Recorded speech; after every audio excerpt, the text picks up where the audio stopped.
சங்கீத புஸ்தகம் 56ஆம் சங்கீதம்.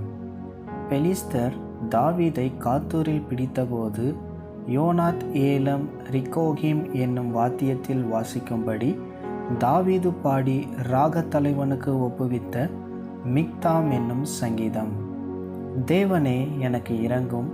மனுஷன் என்னை விழுங்க பார்க்கிறான். நாள்தோறும் போர் செய்து என்னை ஒடுக்குகிறான்.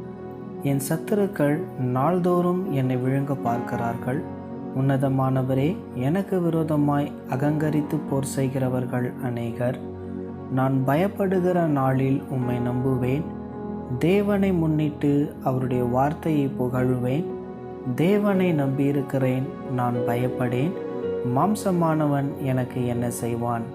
நித்தமும் என் வார்த்தைகளை புரட்டுகிறார்கள். எனக்கு தீங்கு செய்வதே அவர்கள் முழு எண்ணமாயிருக்கிறது.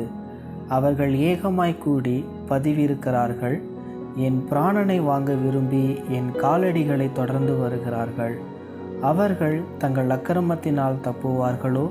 தேவனே, கோபம் கொண்டு ஜனங்களை கீழே தள்ளும். என் அலைச்சல்களை தேவரீர் எண்ணிருக்கிறீர். என் கண்ணீரை உம்முடைய துருத்தியில் வையும். அவைகள் உம்முடைய கணக்கில் அல்லவோ இருக்கிறது. நான் உம்மை நோக்கி கூப்பிடும் நாளில் என் சத்துருக்கள் பின்னிட்டு திரும்புவார்கள்.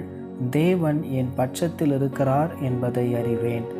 தேவனை முன்னிட்டு அவருடைய வார்த்தையை புகழுவேன். கர்த்தரை முன்னிட்டு அவருடைய வார்த்தையை புகழுவேன். தேவனை நம்பியிருக்கிறேன், நான் பயப்படேன். மனுஷன் எனக்கு என்ன செய்வான்? தேவனே, நான் உமக்கு பண்ணின பொருத்தனைகள் என் மேல் இருக்கிறது. உமக்கு ஸ்தோத்திரங்களை செலுத்துவேன். நான் தேவனுக்கு முன்பாக ஜீவனுள்ளோருடைய வெளிச்சத்திலே நடக்கும்படி நீர் என் ஆத்துமாவை மரணத்துக்கும் என் கால்களை இடறலுக்கும் தப்புவியாதிருப்பீரோ?